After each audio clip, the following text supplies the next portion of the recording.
자, 시간이 됐으니까 우리 시작기도 주님의 기도를 함께 바치고 시작하겠습니다. 성부와 성자와 성령의 이름으로 아멘. 하늘에 계신 우리 아버지의 이름이 거룩히 빛나시며 아버지의 나라가 오시며 아버지의 뜻이 하늘에서와 같이 땅에서도 이루어지소서. 오늘 저희에게 일용할 양식을 주시고 저희에게 잘못한 일을 저희가 용서하오니 저희 죄를 용서하시고 저희를 유혹에 빠지지 않게 하시고 악에서 구하소서. 아멘. 성부와 성자와 성령의 이름으로 아멘. 네, 한 주간 잘 지내셨습니까? 네. 네, 드디어 2장으로 넘어가게 됐습니다. 원래 써놓은 강의 계획서를 이제 참고는 그냥 넘어가가지고 다시 따라잡게 됐는데, 네. 강의서를 써놓은 걸 보니까 제가 이제 요 앞쪽을 그냥 갖다가 다 나가고 뒤에 다음 시간에 이제 참고 자료를 보겠다라고 했는데, 그냥 오늘 그 나가는 부분들을 반반 나눠서 보고 참고 자료들 쪽은 그때 이제 해당되는 부분들을 이렇게 보도록 이렇게 나가 보도록 하겠습니다. 교재 이제 163쪽에 이제 선교사들의 복음 선포 일부를 이제 보게 되는데요. 지난 시간까지 이제 그 초기 그리스도 공동체에 대해서 이야기를 했었잖아요. 그렇죠? 네. 그 모습들을 이제 사도행전에 나와 있는 여러 요약문들과 필레몬서의 내용들을 가지고 살펴봤었고, 그리고 당시에 유다이즘이 어떤 상황들이었는지에 대해서 살펴보면서 지난 시간을 마쳤습니다. 조금 더 예전에 했던 것이긴 한데, 사실 이제 그 공동체의 활동이 어떤 것인가에 대한 내용들을 하면서 이런 얘기가 나왔어요. 선교적인 복음 선포를 했었고, 그러니까 사람들에게 예수님께서 부활하셨다. 그래서 우리가 구원을 얻게 됐다라는 그 사람들이 못 박아 죽인 예수님께서 부활하셨고, 그리고 그래서 그분께서 성령을 보내주셨고 우리가 이렇게 하나님 나라에 들어갈 수 있는 이렇게 길이 열렸다라는 그 기쁜 소식을 갖다가 전하게 됐죠. 그렇게 전하게 됐고, 그 전했던 사람들이 예수님께서 가르쳐 주신 대로 그걸 기념해서 빵을 떼어 나누고, 그리고 함께 모여서 시간마다 기도를 하고, 성전에서 모이든 집에서 모이든 이렇게 모여서 기도를 하는 것이 있었고, 그리고 그 안에서 이제 이 교리 교육들, 특별히 예수님께서 예전에 어떤 얘기를 해주셨는지 그런 이야기들을 하면서 이런 교훈들을 이렇게 나누는 세 가지 활동이 있었다라는 거예요. 그래서 이것들을 갖다가 차근차근 이제 한 번씩 보도록 합시다. 그럼 첫 번째 나오는 것은 선교적인 복음 선포죠. 네, 이 복음 선포를 이제 어떻게 해 나갔는가, 이것들을 이렇게 살펴보려고 합니다. 자, 교재 164쪽에 개요를 봅시다. 그리스도교는 기원 후 30년경부터, 그러니까 예수님께서 태어나신 거를 서양의 기원으로 삼지요. 네, 처음 아마 이제 말씀드렸던 것처럼 약자가 아노 도민이고, 도민은 주후라는 뜻이에요. 그거는 예수님께서 태어나신 것을 기원으로 삼고 한 30살 이제 사생활 하시다가 3년 공생활 하시고 못 박혀 돌아가시고 부활하셨다라고 보통 이렇게 생각을 하고 있으니까 대략 기원 후 30년경부터 활동이 시작됐겠죠. 성령께서 오시는 그때가 그쯤 되니까. 이제 역사학자들이 잘 또 따져보니까 이제 예수님께서는 기원전 한 4년경 정도 태어나신 게 아닐까라고 이렇게 보기는 하는데, 예전에 이제 그 예수님 태어난 거를 기원 원년으로 잡아야 되는데 뭔가 그거가 계산 착오가 있었겠죠. 그 날짜를 또 나중에 또 우리 예수님께서 기원전 4년 전에는 그럼 연도를 4년 거꾸로 해야 되나, 이런 수가 없기 때문에 이제 그냥 그 연도 세는 거는 그대로 이렇게 나갔던 것 같습니다. 어쨌든 한 요쯤부터 해가지고 예수님께서 죽고 부활하시고 나서, 그리고 나서 이제 성령께서 오신 다음에 정말 폭발적으로 놀라울 정도로 성장을 거듭하게 됐습니다. 이제 서간들, 편지들 가운데에서 가장 먼저 쓰인 것으로 보이는 것이 테살로니카 신자들에게 보낸 첫 번째 편지인데, 이게 대략 한 기원 후 50년경 정도로 봅니다. 그래서 이때 이미 예루살렘에서 1500km나 떨어져 있는 마케도니아의 그리스도교 공동체가 현존하고 있었다라는 것을 입증해 주는 자료죠. 그러니까 초대교회 선교사들은 열정적으로 활동을 해서 이제 그런 결과들을 만들어낸 겁니다. 그러니까 사도들의 복음 선포는 정말 빠른 속도로 가시적인 엄청난 열매를 맺기 시작했죠.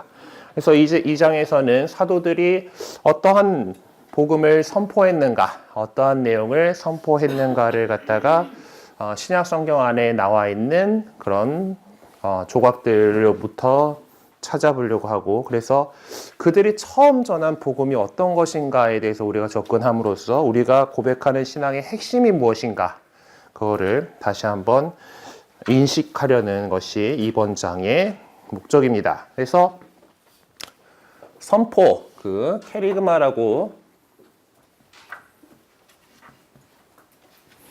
하는 이 신약 성경 안에서 이 선포의 흔적, 캐리그마의 흔적을 찾으려고 합니다. 그래서 이것을 또 신앙의 본질이라고 얘기를 할 수가 있죠.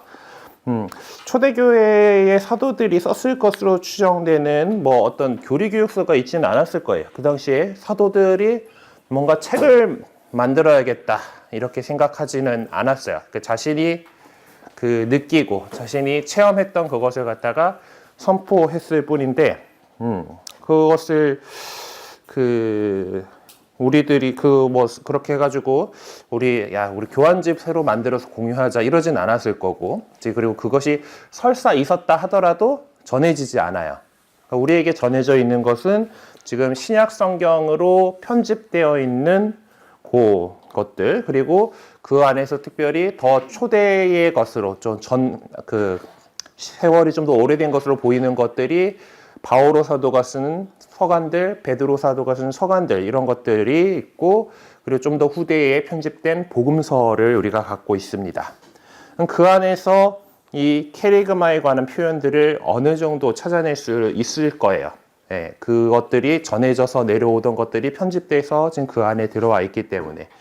그래서 이제 그것들을 이게 찾아보려고 합니다. 오늘날에도 이제 신약 성경 가운데 나오는 이런 찬미가들에 가서 발췌한 어떤 구절이나 신앙 고백에 담겨져 있는 내용들 가운데서 그것을 가지고 설교하는 설교자들을 볼 수가 있습니다. 서간들 속에서도 보면 베드로, 바오로가 그런 모습을 보이고 있어요. 이 찬미가는 바오로가 쓴 거는 아닌데, 그러니까 더 전에 교회 전체적으로 그렇게 사용되고 있던 찬미가인데 그걸 바탕으로 해가지고 바오로가 사도가 설명하는 그런 장면들이 있습니다. 뒤에 보게 될 그리스도 찬가라고 하는 것들이 대표적인 그런 거죠. 이런 표현들을 통해서 이제 그리스도 공동체가 선포한 신앙의 표현들의 일부를 이렇게 인용한 것들을 가지고서 그 초기 복음 선포의 내용들을 우리는 다시 찾아보는 작업을 해보려고 합니다. 일단 결론적으로 말씀드리면은 하느님께 이 초기 교회의 복음 선포라고 하는 것은 하느님께서 십자가에 처형되신 예수님을 다시 살리셨다. 네, 그 십자가에 못 박혀 돌아가신 예수님을 다시 살리셨다라는 그 내용에 초점이 되어 있습니다. 하지만 이 사건 자체가 참 풍부한 심오한 의미를 내포하고 있기 때문에 이 한 가지 표현 양식만 갖고서는 그것을 제대로 표현해낼 수가 없죠. 참 좋은데 뭐라 하지 못하겠네. 네. 뭐라 표현할 수가 없네. 네. 그 광고는 광고 그것 때문에 그렇지만은, 네. 이건 진짜 우리 인간 언어의 한계 때문에 담아내지 못하는 거예요. 그러니까 그렇기 때문에 어떻게 해서 여러 가지 방법들로 이것들을 표현을 해보려고 했던 것이고, 그런 유형들이 우리가 갖고 있는 자료인 신약성경 안에 담겨 있게 된 겁니다. 그것들을 좀 이미지들을 찾아보도록 하겠습니다. 그래서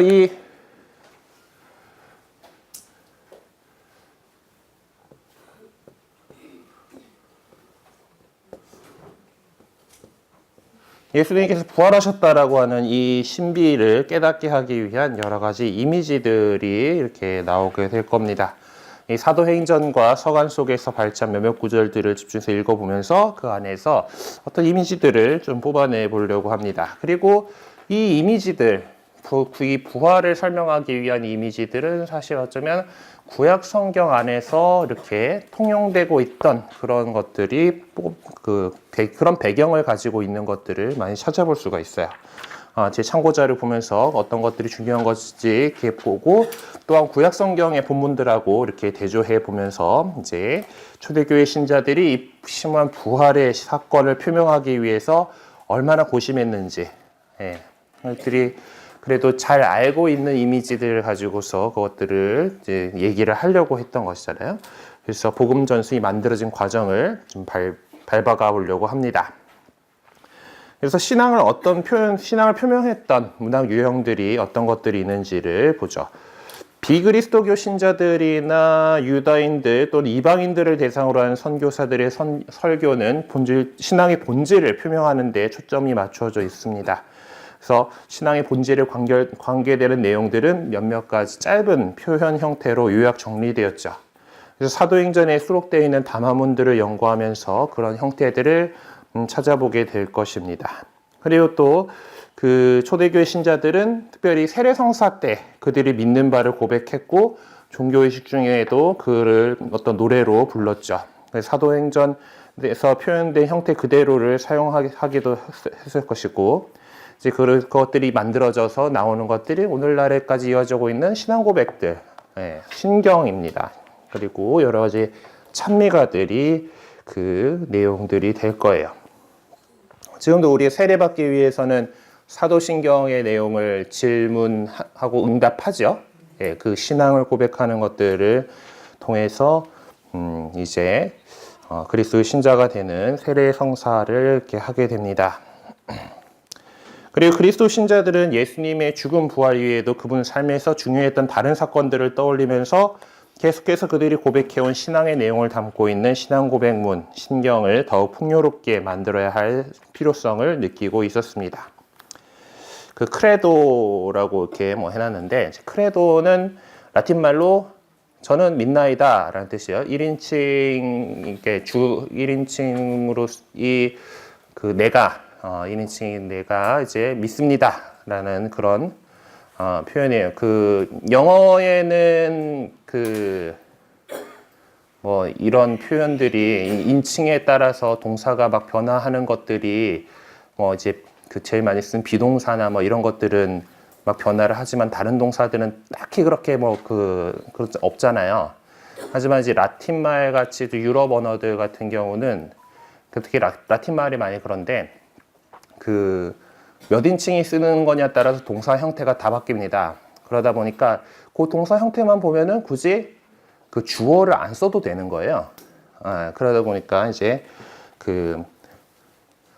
나는 믿나이다라고 시작하는 크레도인 우는데요. 저는 한 분이신 하느님을 믿나이다라고 시작하는 신경의 첫 단어가 크레도인데, 이제 믿나이다라는 그 단어인데, 요걸 갖다가 굳이 앞에다가 나는 이래 해가지고 에고 이렇게 해가지고 나갈 필요가 없는 거예요. 그래서 그냥 동사만 딱 딸랑 있어도 요거는 1인칭 내가 하는 거구나라는 거를 이렇게 보는 그런 게 있어요. 그래서 그 신앙 고백문은 늘 그래서 크레도라고 하는 단어, 라틴말 단어로 시작을 하다 보니까 그냥 그 첫 단어 따가지고 크레도는 신앙 고백문이야, 이렇게 이제 정착이 된 것이죠.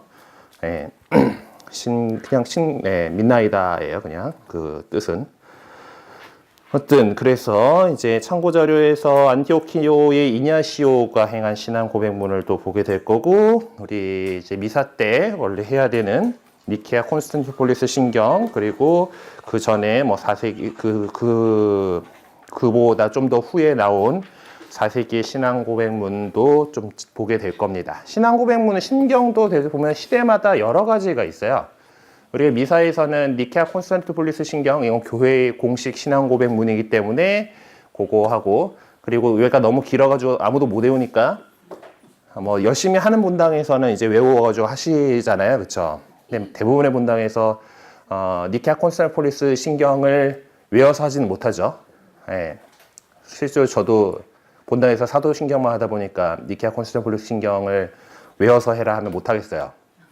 분명 4학년 때 그리스도론 하면서 이거 라틴어로 히라버로 다 외웠었는데 이제 그렇지만은 이제 그 신경이 있고, 그리고 그 뒤에도 계속해서 사실은 어떤 신앙에 대한 내용들이 이단이 계속 생기잖아요. 이제 헛소리 하는 사람들이 나오니까 이게 정말 믿을 거야 라는 그런 내용들에서 신앙 고백에 대한 것들이 좀 세부적으로 이렇게 해가지고 더 발전을 해요. 예, 그런 이제 공의회 때 이렇게 나오는 신앙 고백문, 이제 크레도가들이 여러 가지가 있습니다. 이제 그런 것들도 한번 좀 살펴보면서 무엇을 믿는가에 대한 내용들 잘 이렇게 보도록 할 수 있을 거예요. 그러니까 되게 차이 나는 그런 것들이 시대에 따라 차이 나는 거가 이제 사도신경 같은 경우는 초세기에 사도들이 했다라는 것으로 전해지는 거고 되게 오래된 신앙 고백문입니다.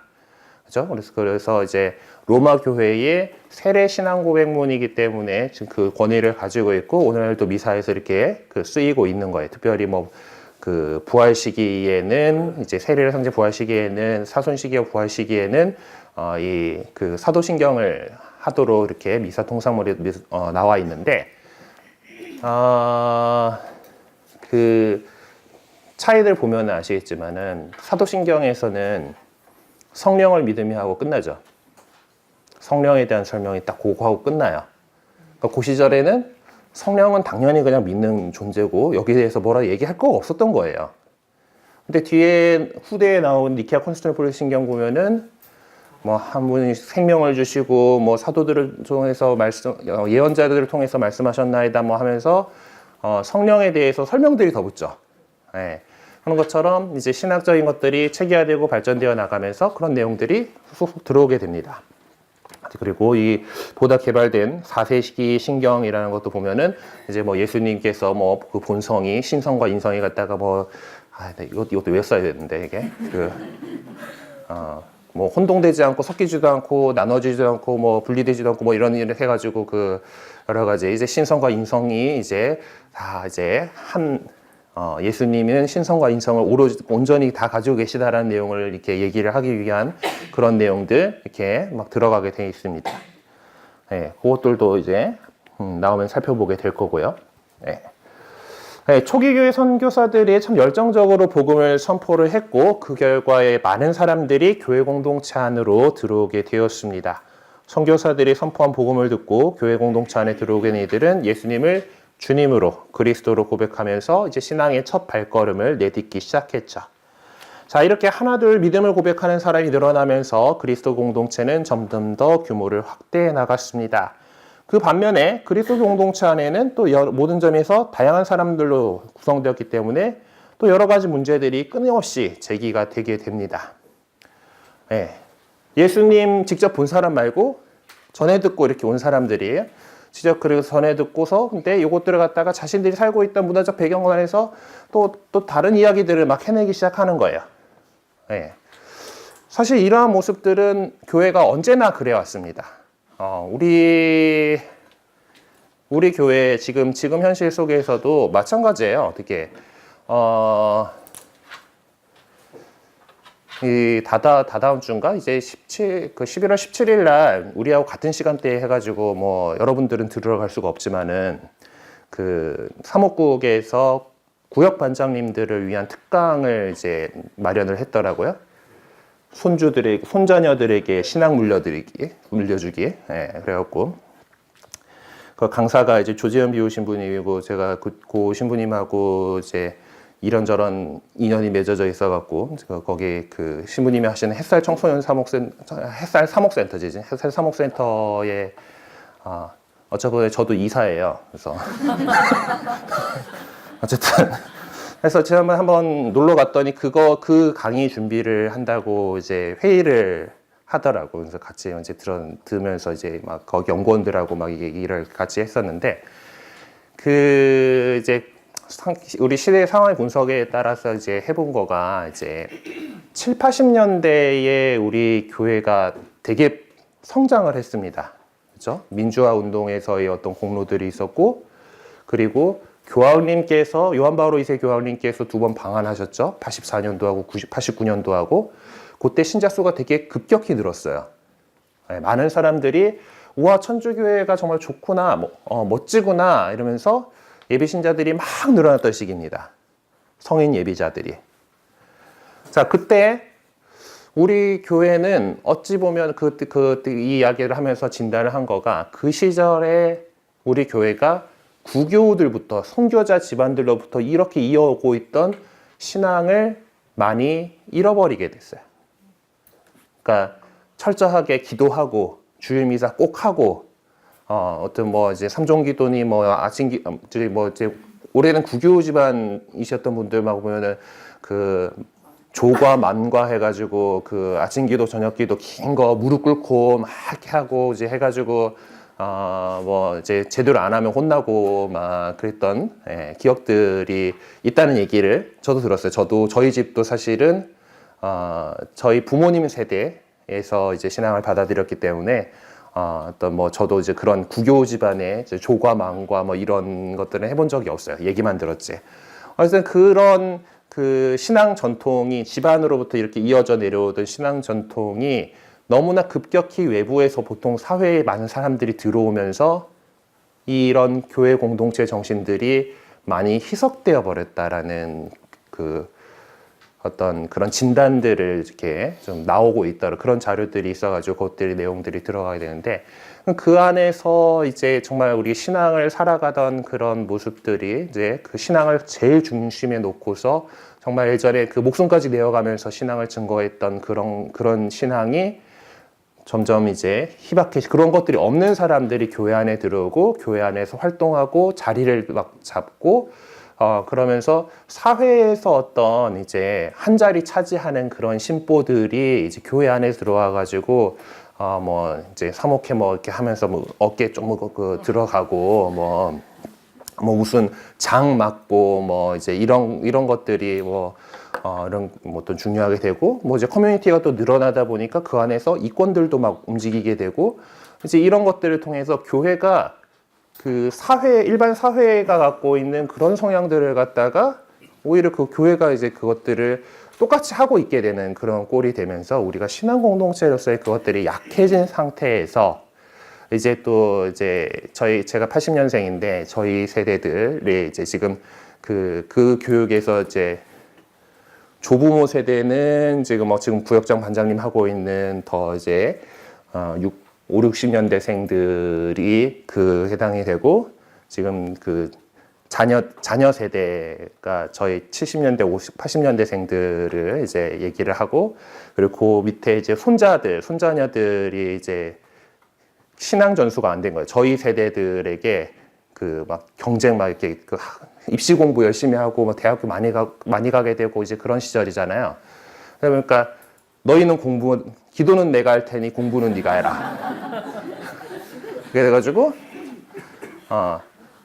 뭐 주일학교나 신앙교육에 대해서 그렇게 어머니들이 세게 안 했단 말이에요. 예전에 이제 그 뭐 조가망가 하던 그 시절이면은 성당 안 가고 그랬다가는 용돈 끊기고 밥도 굶고 하여튼 뭐 난리가 났었는데 안 그래. 그러니까 저희 그 지금의 이제 아이들을 낳기 시작한 이제 젊은 부부들의 이 세대들이 신앙교육이 제대로 안 된 거예요. 그럼 당연히 그러면 우리 그리스도교는 그 세습 종교인데 그 부모님에게서 이제 자녀에게 전해지는 그런 종교인데 이들이 신앙심이 없다라면은 당연히 밑에 손자 세대들도 없겠죠. 그래서 그것을 걱정을 하기 시작하는 거예요. 그러니까 이제 지금 젊은 세대들 뭐 본당에서 다 이제 봉사자들이 다 늙어가고 있잖아.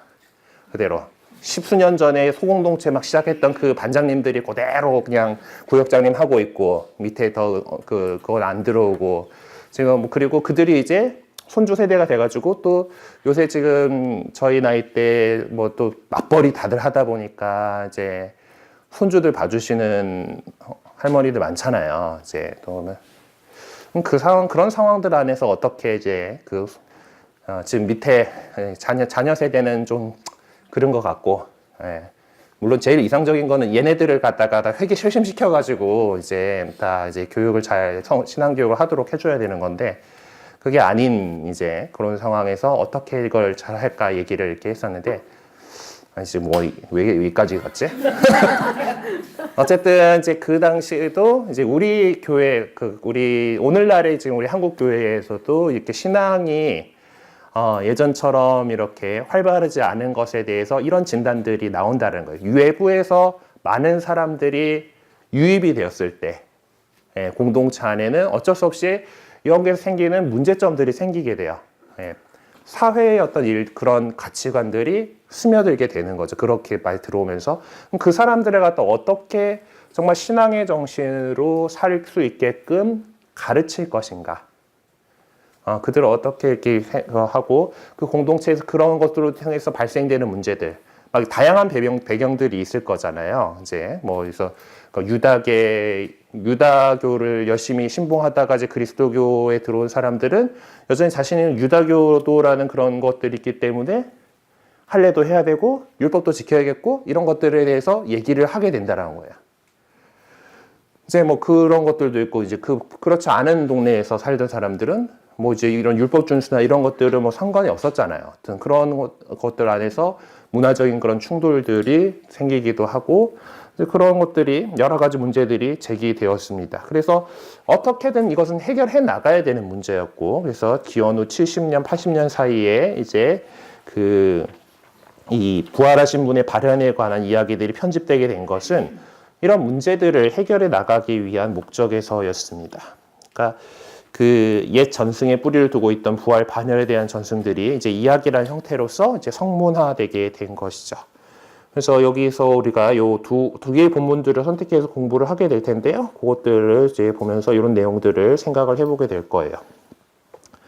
일단 그 예수님께서 다시 사셨습니다라는 부활에 대한 복음 선포가 그것이 사실 어쩌면은 단순한 주장으로 이렇게 그칠 수도 있을 뿐더러 또 뭐 그쳐서는 될 게 아니죠. 그냥 그것이 그냥 주장으로 끝나는 것이 아니라 우리 그리스도교 신앙에 있어서 가장 본질적인 내용이다 보니까 핵심적인 내용을 담고 있기 때문에 그냥 이렇게 얘기하고 끝나는 것이 아닙니다. 그래서 그것들을 어떻게 뒷받침할 것인가. 초대교회 신자들도 주님 부활을 선포하면서 그것을 생각하고 있었기 때문에 어떤 여러 가지 이것들에 대해서 잘 짜여진 이제 이야기들이 이제 형성이 되어 가는 것이죠. 그리고 그들이 부활을 선포하면서 자신들도 주님과 같은 삶을 살아야 한다는 당위성과 또 주님과 같은 삶을 살 수 있다는 희망을 동시에 표명하고자 했던 겁니다. 다시 말해서 그리스도교 신자들은 자기들의 실존에 가장 중요한 의미를 던져주고 있는 부활 사건을 그냥 단순한 사건이 아니라 정말 그 삶을 바꾸는 의미 있는 사건이잖아요. 그거를 그냥 사건 전달하듯이 그렇게 전할 수는 없었다라는 것을, 그리고 그렇게 해서도 안 된다라는 것을 생각을 했던 것이죠. 그래서 십자가에 달리신 분 하느님께서 그분을 죽음으로부터 다시 살리셨다. 그러니까 예수님께서의 어떤 그 지상에서의 삶, 그리고 그분의 죽음을 특별히 그 가운데에서 어떻게 죽으셨는가의 죽음을 생각하지 않고서는 부활에 대해서 생각할 수도 말할 수도 연구할 수도 없었던 것입니다. 그래서 실질적으로 예수님께서는 사형 선고를 받으셨고 그 당시 종교 지도자들로부터 이제 처형을 당하셨습니다. 그분이 처형되었다는 점에서 하나님께서는 종교 지도자들이 결정하여 실행한 것이 마치 옳았다고 인정하신 것 같은 모습을 보여주셨죠. 그렇지만 그런 점에서 예수님의 죽음은 종교 지도자들과 공공 책임자들에 의해서 궁극적으로 나무에 매달린 사람은 하느님의 저주를 받은 사이다라고 선포한 신명기 21장 23절의 모습으로 그토록 강력하게 저항하셨던 유다이즘의 관념적인 신으로부터 받은 처벌로 인식될 수밖에 없었습니다. 저주받은 그런 모습이었던 거죠. 십자가의 그것은. 그런 상황에서 예수님께서 죽으셨는데 그 죽음을 갖다가 하느님께서 예수님을 죽음에서부터 일으켜 세우셨다. 나무에 매달린 자는 하느님께로부터 저주받은 자다. 그러니까 정말 저주받고 끝까지 버림받은 것처럼 보였던 그분을 갖다가 하느님께서는 버리지 않으셨다라는 거잖아요. 그래서 그것을 이제 인정하고 받아들임을 갖다가 온 천하를 향해서 공개적으로 확신시켰다는 것을 의미하게 됩니다. 그래서 결코 버림받지 않으셨음을, 죽으신 것이 아님을, 그래서 그 부활을 통해서 하나님께서 온 천하에 그것을 알려주신 것이죠. 그래서 베드로는 오순절 날 그 아침에 연설에서 무업자들의 손을 빌려 여러분들이 십자가에 못 박아 죽였던 그분을 하나님께서 다시 살리셨습니다라고 외칩니다. 그러니까 베드로가 외친 이것이 신앙의 본질을 형성하고 있습니다. 자, 그리고 하나님께서 통치 하고 또는 부활 이것들을 보죠. 오늘 빨리 목소리가 맛이 가는 것 같은 느낌이지. 네.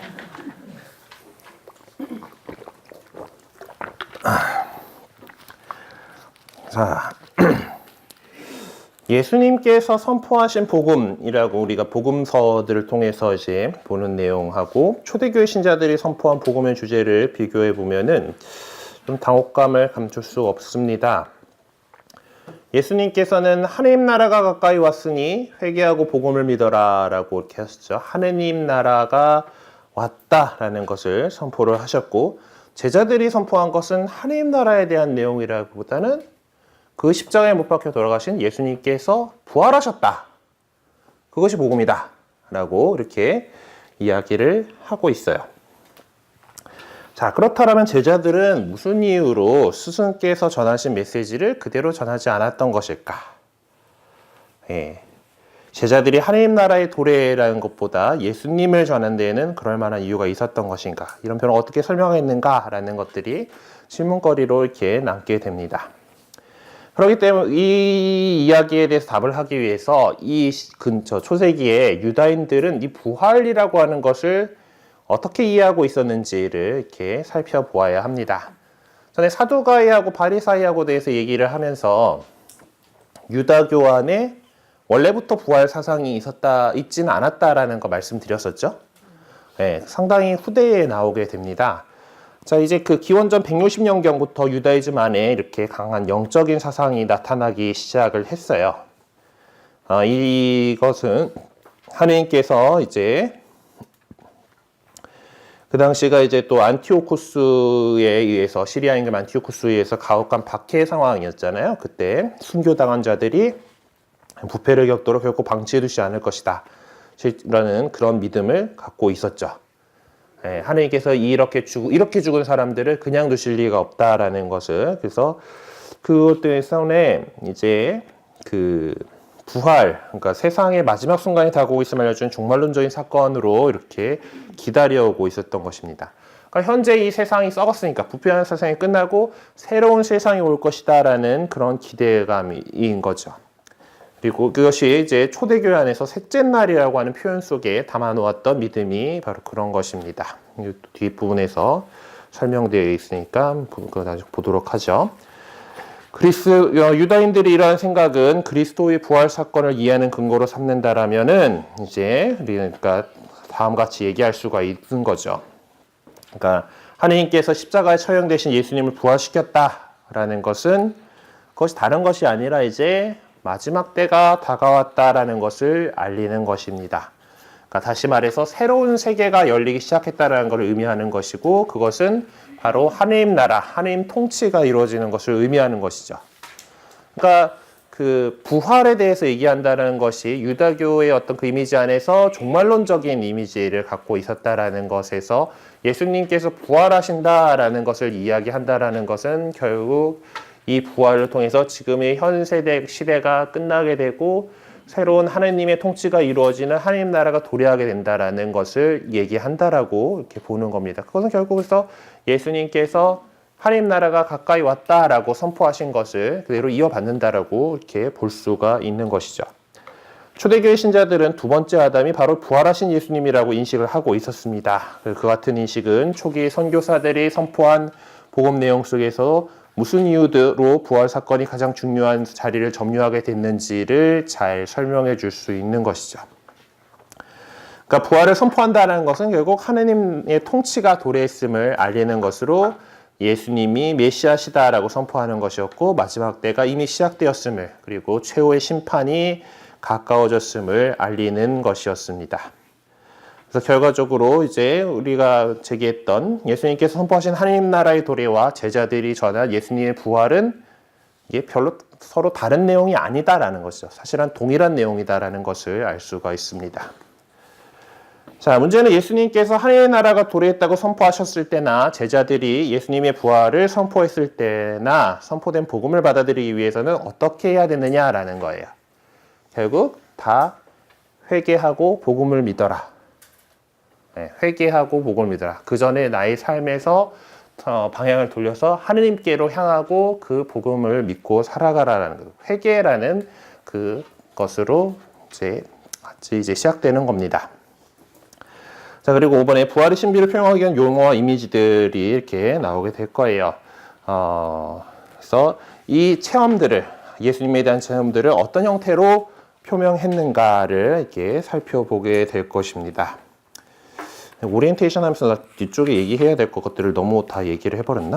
그래서 이런 이미지들을 좀 살펴보도록 하죠. 자, 172쪽에 이제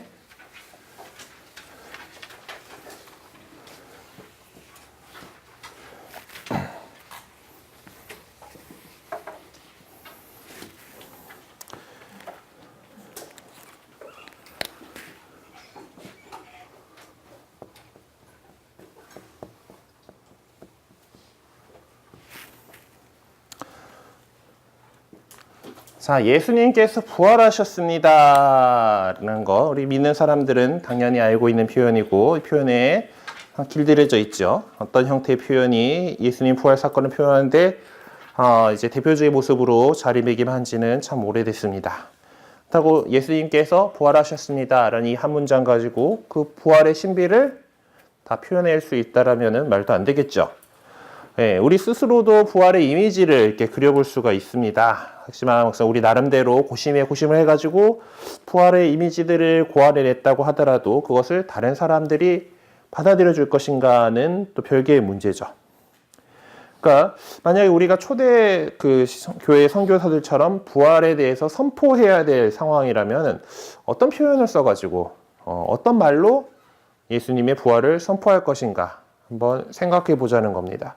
그냥 우리한테는 익숙한 예수님께서 부활하셨습니다 라는 이것만 가지고 세상에 다른 사람들한테 얘기를 했을 때 먹힐 거냐라는 거죠. 예. 그러니까 이 문제는 정말 단순하지도 않고 그냥 지나쳐버릴 수도 있는 것도 아닙니다. 우리가 우리 신앙에 대해서 정말 핵심적인 부분이고 우리는 이 신앙을 전해야 하기 때문이죠. 그래서 이 정체성을 찾는데 우리들의 정체성을 찾는데 한번 노력을 해볼 수가 있을 겁니다. 자, 그래서 이제 초대교회 신자들 역시 이것들을 알았기 때문에 여러 가지 용어나 이미지들을 사용해서 자신들의 체험을 설명하려고 애썼습니다. 어떤 식으로 표현을 해야지 이 말로 다 하기 어려운 자신들의 부활 체험을 다른 사람들이 알아듣고 이렇게 동참할 수 있을까를 고민하면서 모든 역량들을 모았던 것이죠. 그래서 여기 소개받은 표현들은 신약 성경에서 발췌한 것으로 초대교회 신자들이 부활의 신비를 표현하기 위해서 얼마나 고심했던가를 엿볼 수가 있습니다. 역시 보면은 이 사도행전의 여러 구절들이 있고 로마서, 테살로니가전서, 로마서, 필리피서, 콜로새서, 히브리서, 베드로전서 이렇게 쭉 있습니다. 자, 사도행전 2장 23절에서 24절 눈으로 잘 따라 보시죠.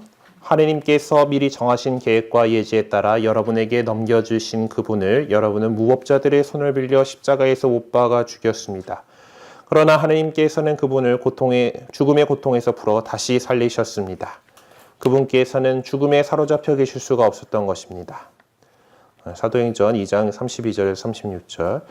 이 예수님을 하느님께서 다시 살리셨고 우리는 모두 그 증인입니다. 하느님의 오른쪽으로 들어 올려지신 그분께서는 약속된 성령을 아버지께서 받으신 다음 여러분이 지금 보고 듣는 것처럼 그 성령을 부어주셨습니다. 다윗은 하늘에 올라가지 못하였지만 그 자신이 이렇게 말합니다. 주님께서 내 주님께 말씀하셨다. 내 오른편에 앉아라. 내가 너희 원수들을 내 발판으로 삼을 때까지. 그러므로 이스라엘 온 집안은 분명히 알아두시오. 하느님께서 여러분이 십자가에 못 박은 이 예수님을 주님과 메시아로 삼으셨습니다. 사도행전 3장 13절에 여러분은 예수님을 빌라도에게 넘기고 그분을 놓아주기로 결정한 빌라도 앞에서 그분을 배척하였습니다. 그러나 아브라함의 하느님과 이삭의 하느님과 야곱의 하느님 곧 우리 조상들의 하느님께서는 당신의 종 예수님을 영광스럽게 하셨습니다. 사도행전 3장 15절에 여러분은 생명의 영도자를 죽였습니다. 그러나 하느님께서는 죽은 이들 가운데서 그분을 일으키셨고 우리는 그 증인입니다. 네, 또 사도행전 뒤에 쭉 가서 바울과 다투는 것은 자기들만의 종교와 관련되고 이미 죽었는데 바울은 살아있다고 주장하는 죽어버린 예수라는 사람과 관련된 몇 가지 문제뿐이었습니다. 네, 그러니까 총독이 이제 저는 그 편지 속에 들어온 내용이죠. 테살로니가 전서에서는 예수님께서 돌아가셨다가 다시 살아나셨음을 우리는 믿습니다. 이와 같이 하느님께서는 예수님을 통하여 죽은 이들을 그분과 함께 데려가실 것입니다. 로마서에는 그대가 주님이시라고 입으로 고백하고 하느님께서 예수님을 죽은 이들 가운데서 일으키셨다고 마음으로 믿으면 구원을 받을 것입니다. 네, 로마서에 또 그리스도께서 돌아가셨다가 살아나신 것은 바로 죽은 이들과 산 이들의 주님이 되시기 위해서입니다. 필립비서에서는 그러므로 하느님께서도 그분을 드높이 올리시고 모든 이름 위에 뛰어난 이름을 그분께 주셨습니다. 콜로새서에서는 그분은 또한 당신 몸인 교회의 머리십니다. 그분은 시작이시며 죽은 자들 가운데서 맞이이십니다. 그리하여 만물 가운데에서 으뜸이 되십니다. 히브리서에서는 따라서 그분께서는 당신을 통하여 하느님께 나아가는 사람들을 언제나 구원하실 수 있습니다. 그분께서는 늘 살아계시어 그들을 위하여 빌어주십니다. 베드로전서에서는 여러분은 이 그리스도를 통하여 하느님을 믿게 되었습니다. 하느님께서는 그분을 죽은 이들 가운데서 일으키고 영광을 주시어 여러분의 믿음과 희망이 하느님을 향하게 해주셨습니다. 네, 베드로전서에 사실 하느님께서도 죄 때문에 단 한 번 고난을 겪으셨습니다. 여러분을 하느님께 이끌어 주시려고 의로우신 분께서 불의한 자들을 위해 고난을 겪으신 것입니다. 그러나 육으로는 살해되셨지만 영으로는 다시 생명을 받으셨습니다. 루카복음서에 나왔는 표현이죠. 여자들이 두려워서 얼굴을 땅으로 숙이자 두 남자가 그들에게 말하였다. 어찌하여 살아계신 분을 죽은 이들 가운데에서 찾고 있느냐. 자, 이런 신약 성경에서 발전한 이런 부분들 보면은 다 이제 예수님의 부활을 선포하고 있음을 알 수 있습니다. 네, 그런데 이 부활을 설명하는 데 있어서 다양한 표현 양식들이 사용되고 있는 것을 느끼실 수 있었을 거예요. 중요한 그 표현한 양식들은 책에서 친절하게 고딕체로 이렇게 굵게 적어놨죠. 네. 그래서 이 사건을 전하기 위해서 초대교회 공동체 신자들이 얼마나 절지부심했는지를 가늠하게 해줍니다. 예, 이렇게 표시를 해놨고요. 그래서 여기 적으라고 해 있는 거는 요것들을 한번 옮겨 적어보라고 이렇게 되어 있는 거죠. 예, 전체를 다 적으라는 내용이 아니고 그 표현들 좀 굵게 표시해 놓은 것들을 거기 본문에다가 적어 보셨을 겁니다. 자, 그럼 열어보면은 이렇게 쭉 여기 한 페이지에다가 적어 놓고 보면은, 이제 이것들이 비슷비슷한 표현들이 있다라는 걸 볼 수가 있겠죠. 예. 자, 그래서 여러분이 정리한 내용들을 같은 의미끼리 묶어서 정리해보자라고 해서 어떤 표현들이 주로 사용하는지 볼 수가 있을 텐데요. 이제, 첫째 보면은, 자, 제일 먼저 나온 거가 다시 살리셨습니다라는 게 있죠. 예. 아네스테젠이라고 뭐 이렇게 되어 있는데, 그 단어가 있고, 두 번째도 또 다시 살리셨고 하는 표현이 또 나왔죠. 그 다음에 나왔던 표현은 어떤 거예요? 들어 올리셨다라는 표현이죠. 그리고 그 다음에 또 나온 표현이 주님과 메시아로 삼으셨습니다. 주님 메시아 이 표현이 나오고요. 그 다음에 또 나오는 것이 영광스럽게 하셨습니다. 예. 자, 그리고 일으키셨다라는 표현이 나와 있죠. 그리고 그 다음에 25장에는 살아있다. 예, 살아있다라는 표현이 나왔고, 또 뒤에 밑에는 다시 살아나셨음을 보면은 이것도 사실 같은 그 위에 맨 처음에 나왔던 다시 살리시다하고 같은 단어죠. 아네스테라고. 예. 그리고 로마서에 나오는 것도 일으키셨다. 예. 또 그 전에 나왔던 거고, 그리고 살아나신, 예. 살아나신, 그 동사에 나오는 거죠.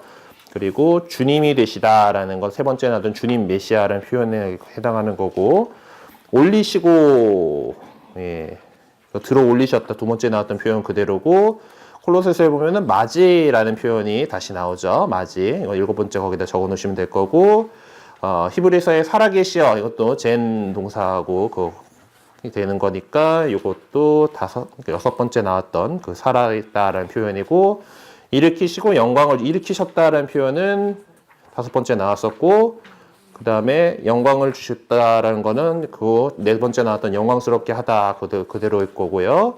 그 다음에 베드로전서에 나오는 다시 생명을 받으셨습니다라는 표현은 또 새로운 것이어서 8제에다가 다시 생명을 받으셨다라는 표현을 적어두시면 될 겁니다. 루카복음서에 나오고 있는 살아계신 분, 역시 젠 동사에서 파생되는 그런 동사죠. 자, 부활 사건을 표현하기 위해서 사용된 동사들이 거의 다 대부분이 타동사라는 사실을 알 수가 있습니다. 타동사는 어떤 목적어를 필요로 하는 동사예요. 자동사는 그냥 그 동사 자체로만 어떤 행동이 나오는데, 타동사는 이 행동이 주체가 무엇을 가지고 행동을 한다라는 건데, 요것들의 문장의 주어는 하느님 아우시죠. 예수님은 목적어예요. 다시 살리시고 뭐 들어 올리시고의 목적어입니다. 그러니까 부활 사건을 주도한 분은 누구다? 하느님이시다라는 것을 얘기를 하는 거죠. 자, 유다인들은 삼중구조의 세계관을 가지고 있었습니다. 그래서 그 세상은 땅이 있고요. 평평한 땅이 있고, 창세기 때 배우셨을 텐데 이런 궁창이 있고, 이게 우리 보이는 거고, 요 위에 하늘,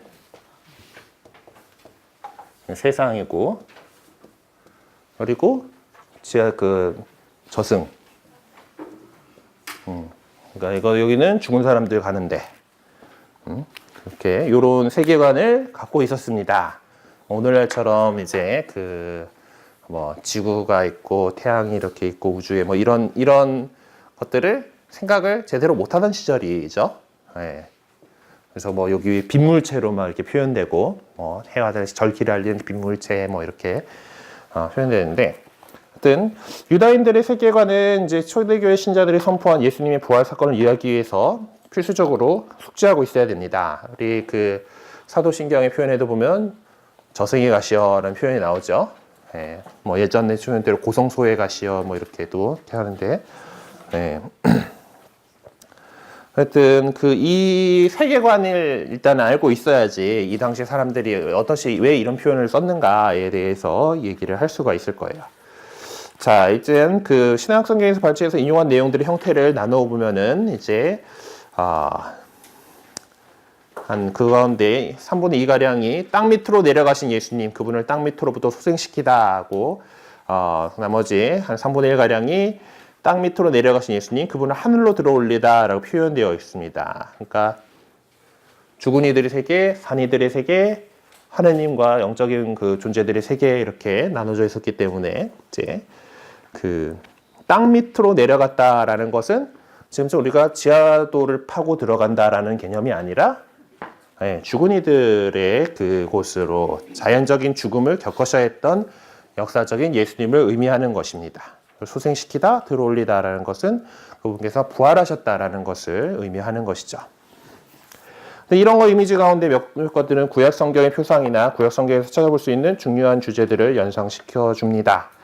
그래서 이사야서 53장 10절에서 12절의 내용이 이렇게 적어보라고 되어 있는데, 고난받는 야훼의 주님의 종에 대한 부분이죠. 그러나 그를 으스러뜨리고자 하신 것은 주님의 뜻이었고 그분께서 그를 병고에 시달리게 하셨다. 그가 자신을 속죄제물로 내놓으면 그는 후손을 보며 오래 살고 그를 통하여 주님의 뜻이 이루어지리라. 그는 제 고난의 끝에 빛을 보고 자기의 예지로 흡족하리라. 의로운 나의 종은 많은 이들을 의롭게 하고 그들의 죄악을 짊어지리라. 그러므로 나는 그가 귀인들과 함께 제 몫을 차지하고 강자들과 함께 전리품을 나누게 하리라. 이는 그가 죽음에 이르기까지 자신을 버리고 무법자들 가운데 하나로 헤아려졌기 때문이다. 또 그가 많은 이들의 죄를 메고 갔으며 무법자들을 위하여 빌었기 때문이다. 라고 하는 고난받는 주님의 종에 대한 예언이 이제 바로 이제 이 신약의 백성들, 그리스도인들에 있어서 바로 예수님께서 그러셨다. 그것이 구약 성경에 이미 이사야 예언자를 통해서 예언되어 있었다라는 것을 이렇게 보고 있는 거죠. 그럼 이것들은 어디하고 좀 연관이 있어 보입니까? 바로 앞쪽에 나왔던 사도행전 2장 23절, 24절에 보면은 그들이 무법자들의 손에 빌려 십자가에 못 박아 죽었습니다. 예, 죽음의 고통에서 이렇게 그런 것들하고 연결이 되고 사도행전 3장 13절에 예수님을 빌라에 넘기고 그분을 놔주기로 배척하였지만은 하느님께서 예수님을 영광스럽게 하셨습니다라는 그런 내용들하고도 연관이 될 것 같고요. 예수님께서 이제 죽으셨다라는 것을 베드로전서 3장 18절의 내용도 그거죠. 의로우신 분께서 불의한 자들을 위해서 고난을 겪으셨다. 예, 여기 이제 이사야서에서 보면은 다 이제 그가 많은 이들이 죄를 메고 갔고, 그리고 나의 종은 많은 이들을 의롭게 하고 그들의 죄악을 짊어지리라 등 그런 의로움에 대한 내용을 그들이 무법자들 가운데 하나로 헤아려졌다라는 그런 것들이 이제 이사야서의 내용과 신약 성경의 내용들이 연결이 되는 겁니다. 자, 시편 2장과 110장을 읽어보고 그 안에 이제 인용한 성경 그것들을 위해서 인용한 신약 성경에 어떤 내용과 관련이 있는지 이렇게 봅시다.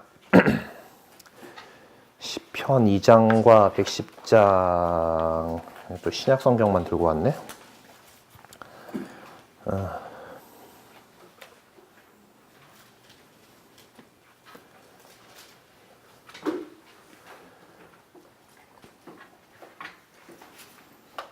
성경 시편 2장만 한번 보죠. 어찌하여 민족들이 술렁거리며 괴뢰들이 헛일을 꾸미는가. 주님을 거슬러 그분의 기름 부음 받은 일을 거슬러 세상의 임금들이 들고 일어나며 군주들이 함께 음모를 꾸미는구나. 저들의 오랏줄을 끊어버리고 저들의 사슬을 번져버리자. 하늘에 좌정하신 분께서 웃으신다. 주님께서 그들을 비웃으신다. 마침내 진노하시어 그들에게 말씀하시고 분노하시어 그들을 놀라게 하시리라. 나의 거룩한 산 시온이에서 내가 나의 임금을 세웠노라. 주님의 결정은 나는 선포하리라. 나에게 말씀하셨다. 너는 내 아들, 내가 오늘 너를 낳았노라. 나에게 청하여라. 내가 민족들을 너희 재산으로 땅끝까지 너희 소유로 주리라. 너는 그들을 쇠지팡이로 접으수고 옹기장의 그릇처럼 봐수리라. 자, 이제 임금들아 깨달아라. 세상의 통치자들아 징계를 받아들이라. 경외하며 주님을 섬기고 떨며 그분의 발에 입맞추어라. 그러지 않으면 그분께서 노하시어 너희가 도중에 멸망하리니 자칫하면 그분의 진노가 타오르기 때문이다. 행복하여라. 그분께 피신한 이들 모두. 자, 보면은 기름 부음 받은 이를 거슬러 세상의 임금들이 들고 일어나며 하는 이런 내용들이 나오죠. 그리고 나서 하느님께서 이렇게 하고 있는 세상 임금들을 보시고 비웃으시면서 이제 나의 임금을 세웠노라. 이렇게 해서 딱 이제 이렇게 하는 내용들이 있습니다. 그래서 이 내용들을 바탕으로 이제 신약 성경에서 이것들을 표현하신 것이 지금 너는 내 아들, 내 오른쪽에 앉아 너희 원수들을 내 발판에 두기까지는 이게 110장에 나오는 내용인 모양이구나.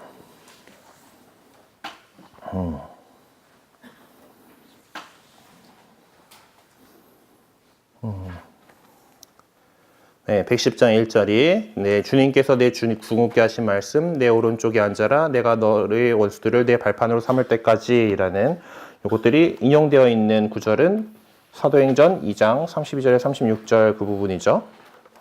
네, 그렇게 해서 하느님께서 예수님을 이 세상을 지배하고 통치할 분으로 세우셨다라는 것을 구약의 이 구절 시편의 구절 바탕으로 다윗이 그렇게 얘기했다라고 이렇게 하면서 인용을 해서 이야기를 했죠. 자, 탈출기 3장 6절의 내용을 옮겨 적어보라라고 했어요. 네, 요거는 옮겨 적으면은 되는 부분인데 어떤 내용인지 한번 봅시다. 그래도 자, 모세가 이제 소명을 받는 내용이죠. 근데 여기 보면은 나는 내 아버지의 하느님 곧 이스라엘의 하느님 내 아버지 하느님 곧 아브라함의 하느님 이삭의 하느님 야곱의 하느님이다. 그러자 모세는 하느님 뵙기가 두려워 얼굴을 가렸다. 고 일을 했는데 그것은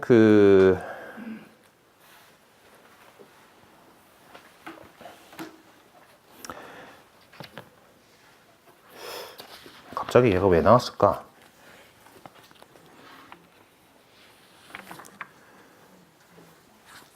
그래서요, 저도 잘 이해가 안 되기 때문에 답지에 있는 것을 읽어드리자면은, 그러니까 내 아버지 하느님, 그러니까 조상들의 아버지라고 하는 거, father는 이제 꼭 내 육신의 아버지를 얘기하는 거 이외에도 조상들에 대한 표현으로도 사용되죠. 내 조상들의 하느님, 그러니까 아브라함의 하느님, 이삭의 하느님, 야곱의 하느님이다라는 그런 내용인데, 자, 하여튼 읽어드릴게요. 한번 잘 받아주세요.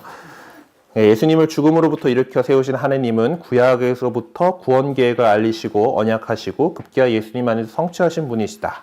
예수님의 부활은 결과적으로 구원 계획의 성취를 의미하는 것이고 그것은 바로 구원 역사 안에서 이루어지고 있는 것이다. 그 가운데 예수님께서 자리하고 계신다. 그 점에서 예수님은 구약을 계승하며 완성하신 분이다. 그래요. 네. 그러니까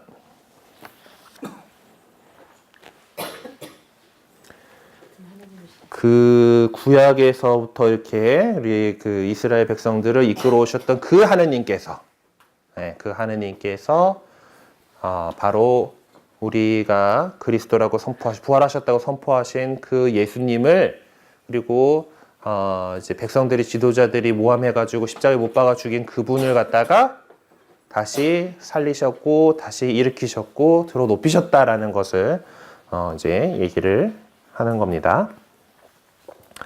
자, 하느님께서는 예수님을 죽음으로부터 되살리심으로써 죽음으로부터 승리하신 분이 되었습니다. 그 결과 예수님 어떤 분이 되셨나요? 네, 그리고 여기서 참조가 사도행전 2장 32절 36절 로마서 9장 10절을 얘기를 해놨죠. 자, 로마서 10장 9절은 죽은 이들 가운데서 일으키셨다고 믿으면 구원을 받을 것입니다. 그러니까 구원을 해주시는 분이다 라는 것을 얘기를 하는 것 같고, 사도행전 2장 36절 끝에 보면은 이 하느님께서는 여러분이 십자가에 못 박은 이 예수님을 주님과 메시아로 삼으셨습니다 라고 이렇게 했죠. 그래서 예수님께서 주님이시고 메시아가 되셨다. 주님, 퀴리온이고, 이제 메시아로 삼으셨습니다. 메시아는 히브리 말이고, 그리스 말로 하면은 그리스도이죠. 그러니까 주님이시오, 메시아가 되셨다. 주님이시오, 그리스도가 되셨다. 라는 것을 이제 얘기를 하는 분입니다. 자, 그리고, 이렇게 해서 발췌한 부활 사건에 대한 신약 성경의 내용들은 이제 구약 성경의 관계 안에서 우리가 좀 이해해 보려고 했던 이유는 간단합니다. 신약 성경 저자들은 예수님 부활 사건을 표명하기 위해서 구약 성경의 내용들을 바탕으로 삼고 있었다라는 것이죠. 그것은 신약의 백성들이 구약 성경을 변함없이 읽고 있었다라는 것이고, 그리고 구원 역사라고 하느님의 구원 역사라고 하는 그 큰 틀 안에서 이 예수님의 부활, 예수님의 순환과 부활이라는 사건을 이해하고 있었다라는 것으로 우리는 기억을 해야 됩니다. 그러니까 이제 예수님께서 오셔서 약속 새로 했는데 계약이 갱신됐으면은 그 정권은 무효가 아니냐라고 이러면서 이제 구약의 예수님은 질투하시고 싸우시고 뭐 전쟁의 신이고 그래서 필요 없고, 이제 신약에서 예수님께서 말씀하신 사랑 가득하신 하느님만이 하는 믿어야 될 분이고 하는 그런 주장이 잘못되었다라는 것이죠.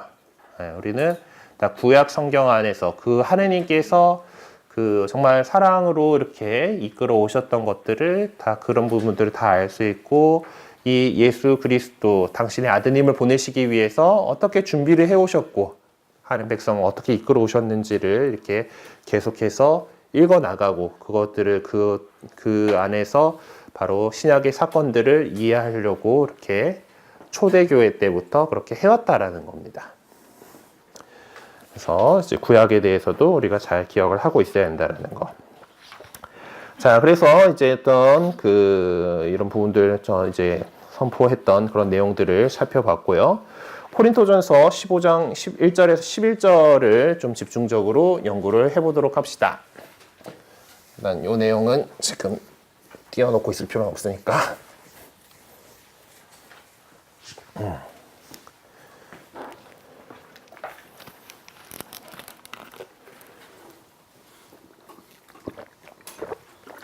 네, 같이 읽어보죠. 눈으로 잘 따라오십시오. 형제 여러분, 내가 이미 전한 복음을 여러분에게 상기시키고자 합니다. 여러분은 이 복음을 받아들여 그 안에 굳건히 서 있습니다. 내가 여러분에게 전한 이 복음 말씀을 굳게 지킨다면 또 여러분이 헛되이 믿게 된 것이 아니라면 여러분은 이 복음으로 구원을 받습니다. 나도 전해받았고 여러분에게 무엇보다도 먼저 전해준 복음은 이렇습니다. 곧 그리스도께서는 성경 말씀대로 우리의 죄 때문에 돌아가시고 묻히셨으며 성경 말씀대로 사한날에 되살아나셔 케파에게 또 이어서 12사도에게 나타나셨습니다. 그 다음에는 한 번에 500명이 넘는 형제들에게 나타나셨는데 그 가운데 덜어는 이미 세상을 떠났지만 대부분은 아직 살아있습니다. 그 다음에는 야고보에게 또 이어서 다른 모든 사도에게 나타나셨습니다. 맨 마지막으로는 칠삭둥이 같은 나에게도 나타나셨습니다. 사실 나는 사도들 가운데 가장 보잘것없는 자로서 사도라고 불릴 자격조차 없는 몸입니다. 하느님의 교회를 박해하였기 때문입니다. 그러나 하느님의 은총으로 지금의 내가 되었습니다. 하느님께서 나에게 베푸신 은총은 헛되지 않았던 것입니다. 나는 그들 가운데 누구보다도 애를 많이 썼습니다. 그러나 그것은 내가 아니라 나와 함께 있는 하느님의 은총이 한 것입니다. 그리하여 나나 그들이나 우리 모두 이렇게 선포하고 있으며 여러분도 이렇게 믿게 되었습니다. 네, 사도 바오로께서는 이 코린토 사람들에게 보낸 서간 안에서 이 복음의 핵심적인 내용을 선포하고 있습니다. 그래서 그 복음의 성격이 어떤 것인지를 분명하게 밝히고 있죠. 바오로가 이 캐리그마의 성격을 밝히기 위해서 사용한 표현이 어떤 것인지를 지적을 해봅시다. 자, 바오로도 내가 무엇보다 먼저 전해준 이 복음이라고 하면서 뭐라고 얘기했어요? 네. 나도 전해받았고 여러분에게 무엇보다 먼저 전해준 복음은 그렇습니다. 복음이 전해받은 거다는 거예요. 네. 그러니까 사실 바오로 사도 같은 경우는 처음부터 예수님의 제자가 아니었잖아요, 그렇죠? 예수님께서 크게 쓰시기 위해 가지고 회심시켰고 이제 예수님 이미 부활하신 다음에 예수님을 만나고 체험했던 사람이에요. 그러면은 예수님께서 선포하셨던 복음, 어쩌면은 그것은 다른 사도들에게서도 들은 것일 거고 자신에게 발현한 예수님께로부터도 전해받은 것이죠. 그러니까 바오로가 얘기하고 싶은 이건 내가 만든 거 아니다라는 거예요. 전해받은 그 복음을 또 전해준다. 네. 그래서 이 캐리그마의 성격은 사실 다른 사도들에게도 마찬가지죠. 예수 그리스도께로부터 전해받은 그것을 성령으로 전해받은 그 복음을 선포하는 겁니다. 그래서 그 캐리그마의 성격을 밝히기 위해 사용한 표현은 전해받은 복음입니다. 바울은 그런 표현을 통해서 무슨 말을 하고 싶었던 것일까? 그러니까 바울은 코린토 신자들에게 이제 이 편지를 쓰고 있잖아요. 코린토 신자들에게 내가 전하는 복음, 바오로 사도가 자신이 전하는 그 복음이 그냥 내가 어디서 만들어낸 것이 아니라 창출하거나 만들어낸 것이 아니라 목격 증인들로부터 전해받은 것이다라는 것을 명확히 함으로써 이 복음은 전승을 통해서 주어진 은총이다라는 것을 밝히고 있습니다. 그리고 사실 코린토 이제 교회에 대해서 나중에 이제 바오로 서간다 하면서 배우시게 되겠지만은 요 내용들 뭐 읽어보시면은 많은 분파들로 이제 파벌로서 어려움들을 많이 겪고 있었던 공동체다라는 거를 알 수가 있습니다. 코린토전서 처음 부분에 이렇게 나와요. 그래서 그렇기 때문에 자신이 바오로 사도가 내가 전해준 그 복음이 어떤 것이다. 그러니까 내가 전해준 이 내용이 정말 중요한 것이고 그 외에 이렇게 사람들에게서 나오는 것이 무엇인가를 잘 가리라는 그런 의미에서 이렇게 전해받은 그것을 나도 전해받았고 여러분에게 가장 우선적으로 전해주었다라는 것을 강조를 하고 있는 겁니다. 네, 그래서 여기서 반복적으로 사용되는 동사는 전한이라는 그래서 그 에완겔리시마넨이라고 사멘 든 이것은 이게 전한이라는 동사는 거고 전해받은 전해주는 뭐 파레라본 뭐 파르토케인데 든 이 에완겔리스멘이라는 동사 발음하기도 어렵다. 든 이 동사는 결국 그 복음이라는 그거 에완게리온이잖아요. 그나 그들이고 그것이 복음이라는 거가 전해지는 것, 선포되는 것이다라는 의미를 전달해 주기 위해서 이 사용한 것으로 봅니다. 그리고 그것이 전해받았고 전해준 것. 네. 그래서 파레라본, 파레가 독하. 그래서 파레라고 하는 부분들이 같죠. 예. 예. 그것들이 이제 전달하다라는 그런 뜻일 거고, 예. 독하는 독사 뭐 이런 것들에서 나올 것 같은데, 요거는 선물이라는 단어들에 쓰이는 그런 표현들이에요. 그러니까 그래서 전에서 준 거는 그걸 받아가지고 팔에 이렇게 하는 것들은 이렇게 전달한다라는 뜻이고, 그래서 주는 거지. 하고 라본이 저도 히라보 한 지가 오래돼가지고 잘 기억이 안 나요. 그래서 어쨌든 그런 보면 딱 그 같이 겹쳐 있는 것들 보면 이게 전해주다라는 그런 어떤 단어 구조구나라는 것을 보실 수가 있을 거예요. 자, 그러면은 우리가 지금 고백하는 믿음은 그러한 복음에 기초하고 있는 것이고, 그렇다면 누가 그러한 복음을 주신 것인가?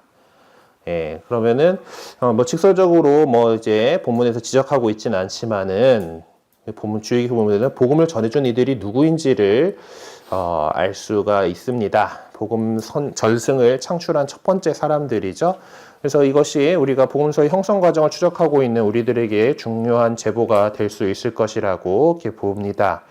예, 그럼 과연 누구일까? 네, 11절에 나와 있는 11절에 나나 그들이나 우리 모두인데 이제 그것들을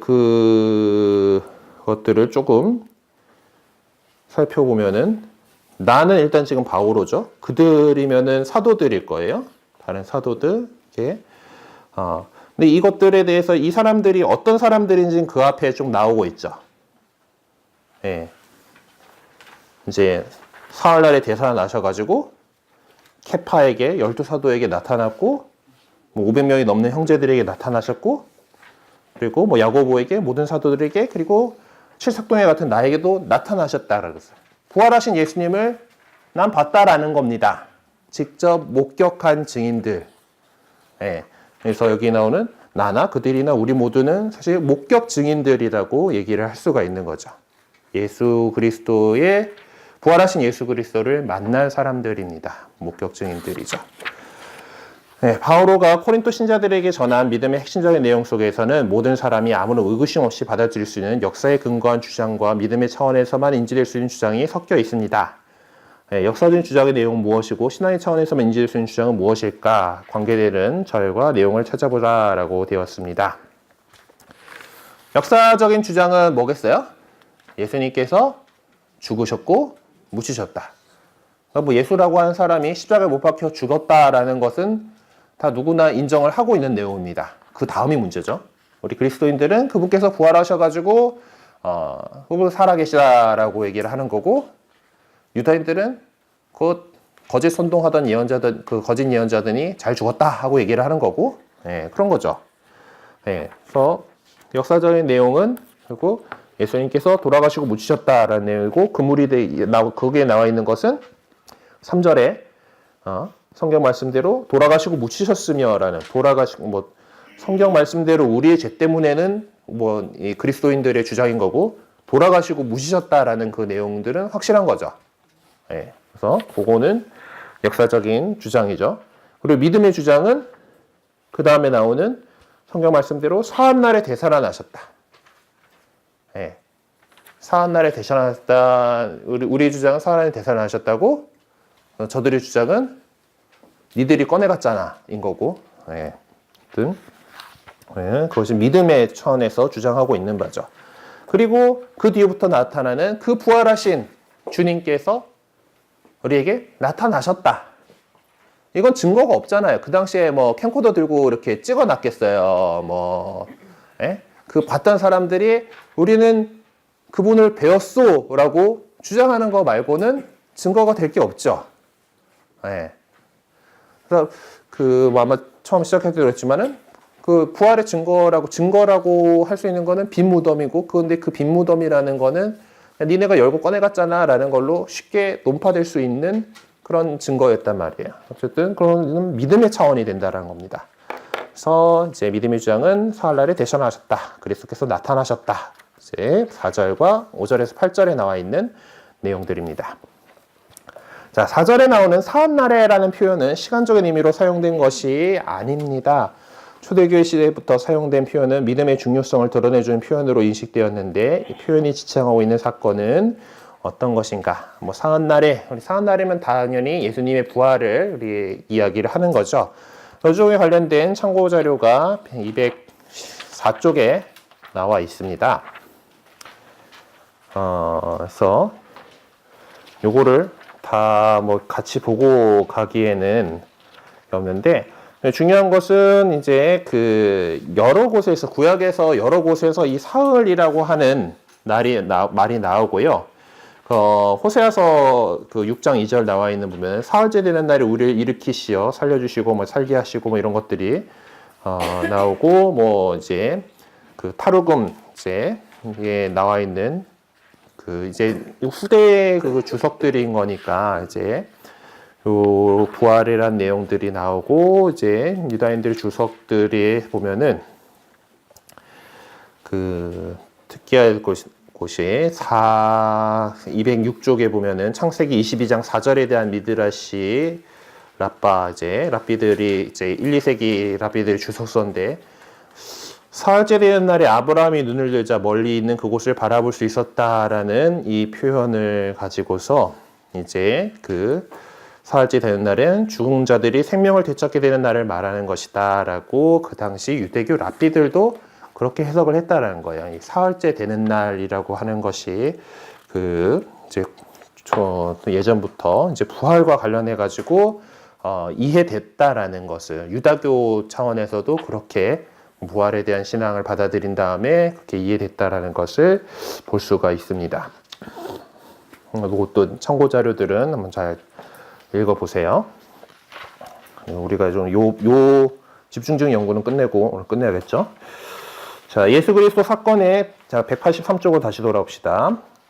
예수 그리스도 사건에 대해 관한 바오로의 복음 선포는 신앙 고백문에 나오는 내용과 같습니다. 바오로가 믿음의 핵심 내용을 선포하고 있는 예수 그리스도에 관한 내용을 눈여보면 그분의 행적과 관계되는 동사들이 거의 다 그리스도 단순 과거 시제, 아오리스트 시제라고 하는, 히라보 공부를 하시면은 저도 할 때 하여튼 매우 헷갈리고 어려운 독특한 히라버의 시제가 이 아오리스트라고 하는 시제입니다. 여기 다음 페이지에 설명 나와 있습니다만은, 이 아오리스트 시제는 무엇인가 과거에 분명하게 이루어진 행위를 지칭할 때 사용이 됩니다. 그러니까 단순 과거형 있잖아요. 일반적으로 뭐였다 과거형은 과거에 종료된 행위를 얘기할 때 과거 시제를 이렇게 사용을 하는데, 아오리스트는 그것에서 그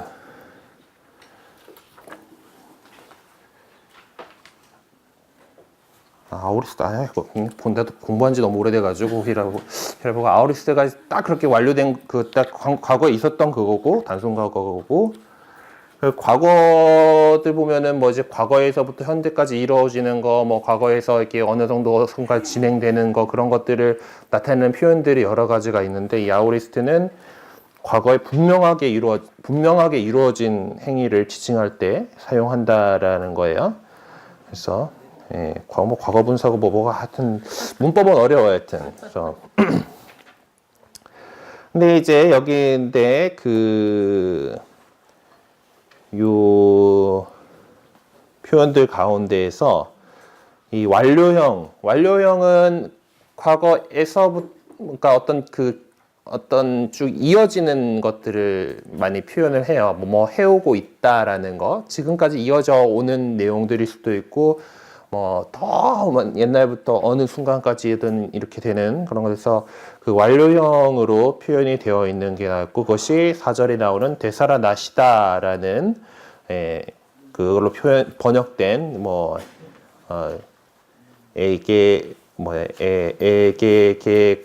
에게르타이구나. 에게르타이. 하여튼 이것은 완료형으로 되어 있다라는 거예요. 그러니까 아오리스트 시제로 되어 있는 옛날에 있었던 사건으로 딱 확정지어서 얘기해주는 그런 동사들 가운데서 얘만 완료형으로 해가지고 지금까지 이어져 내려오는 것이에요. 되살아나셨다는 내용이 굳이 완료형으로 다른 것들과 시제를 안 맞추고 얘는 완료형으로 굳이 표현한 것은 바로 예수님께서 되살아나신 것이 되살아나고 다시 죽었으면은 소용없잖아요. 그렇죠? 지금까지 살아계신 분, 영원히 살아계신 분으로 현존해 계시다. 예수님께서 그렇게 부활하신 다음에 영원히 사시는 분으로 현존하기 위해서 되살아나신 것이다라는 거예요. 라자로처럼 다시 소생은 했는데 결국 그 죽음을 다시 그러기 위해서 되살아난 것이 아니라 영원한 생명, 우리에게 영원한 생명을 보증해 주시고 영원히 살아계신 그분으로서 있기 위해서, 그러기 위해서 되살아나신 것이라는 거죠. 그래서 지금도 그분께서는 우리와 함께 계시고 세상 끝날까지 우리와 함께 계실 것이다 라는 것을 강조하기 위해서 이 단어만, 되살아나시다라는 단어만 완료형으로 이렇게 했다라는 겁니다. 그러니까 부활하셨다라는 것은 과거에 있었던 특정 사건이 아니라 과거에 그렇게 있었고 오늘날까지 그리고 앞으로도 영원히 이어지는 그런 사건이다라는 것을 그래서 그분께서 영원히 현존하신다라는 것이 시작되는 그런 것이라고 볼 수가 있습니다. 자, 개요 부분에서 예수님의 부활 사건은 성경 말씀을 성취한 사건이었다라는 것을 이미 지적한 바 있어요. 고린토 신자들에게 보낸 서간 속에서 바오로가 표현한 신앙 고백의 내용 안에서도 예수님의 죽음이 성경 말씀대로 이루어진 것을 지적을 하고 있습니다. 이사야서에 나오는 주님의 종의 노래를 염두에 둘 때 예수님께서 성경 말씀대로 죽으셨다. 여기서 뭐 성경 말씀은 그 당시에 지금 뭐 신약 성경이 있지 않았으니까 당연히 오늘날의 구약 성경입니다. 그 성경 말씀을대로 죽으셨다라고 하는 것이 어떤 의미일까? 믿는 모든 사람에게 어떤 가르침을 주려고 하는 것인가를 생각해 봅시다. 성경 말씀은 뭘까요? 하느님께서 우리에게 당신의 뜻을 전해주는 것이죠.